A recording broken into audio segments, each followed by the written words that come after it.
books. This time we will be cracking Norms and Nobility. It was published in, it was published in 1999 and written by David Hicks. He now says that he was a very angry youth when he wrote this, and so it's really fun to read it with that perspective. In many ways, this book walked so other books could run. So it's a little dense. I'm gonna try to skip around a little bit. I'm gonna start in the prologue on number 2. Education at every level reflects our primary assumptions about the nature of man, and for this reason, no education is innocent of an attitude toward man and his purposes. The writer on education who fails to state his view of man at the outset expects to perform some polemic magic. He masks his premises and invites a gullible reader to judge his conclusions on the deceptive merit of a logical deduction. In fact, whether he wishes to or not, he presupposes an order of human values. His understanding of the nature and proper end of man determines the purposes and tasks that he assigns to education. What is man and what are his purposes? The record of man's study of himself suggests answers falling into 2 broad categories: the prescriptive and the descriptive.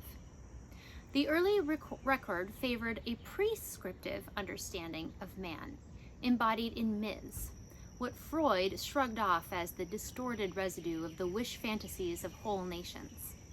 Myths, whether they sang of the exploits of demigods or of heroes, caught in their perpetual flames a unifying vision and standard of man, an ideal type, striding between the poles of human strength and human frailty. I'm going to skip along to chapter 1 now, page 18. Classical education is not preeminently of a specific time or place. It stands instead for a spirit of inquiry and a form of instruction concerned with the development of style through language and of conscience through myth. The key word here is inquiry. Inquiry is what I said before. Whatever. Everything springs from the special nature of inquiry.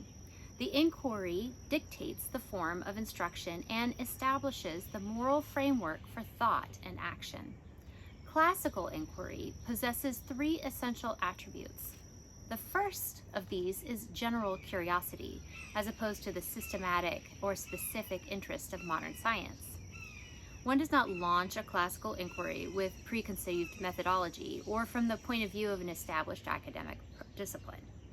Consequently, the field is open for all sorts of questions, whether regarding the nature of true happiness, the cause of the Persian Wars, or the source of the Nile.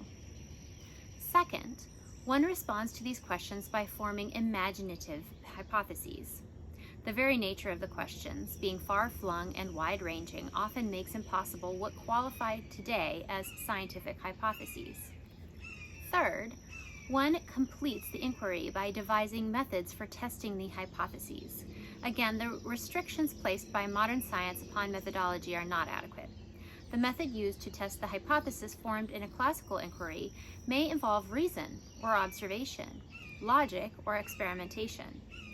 The inquirer may even seek confirmation for his hypothesis in an emotional or religious experience. How else ultimately does one test the value of a poem or the validity of God's love? General curiosity, imagination in forming hypotheses, and method in testing them then mark the classical spirit of inquiry. This bent of mind allows the educated man to go on educating himself, or extending the realms of knowledge for his fellows. In the process of asking a wide range of questions, of forming hypotheses, and of testing their consistency with known facts, the student learns about the nature of his subject and about the methods appropriate for mastering it. There's tons more. This is a very dense book. I highly recommend it, but I think what would be better to read before you read this one, even though this one came first, is The Liberal Arts Tradition by Clark and Jane. They have taken a lot of what he says and have made it far more understandable and far more organized. This is very dense. Happy reading. Until next time.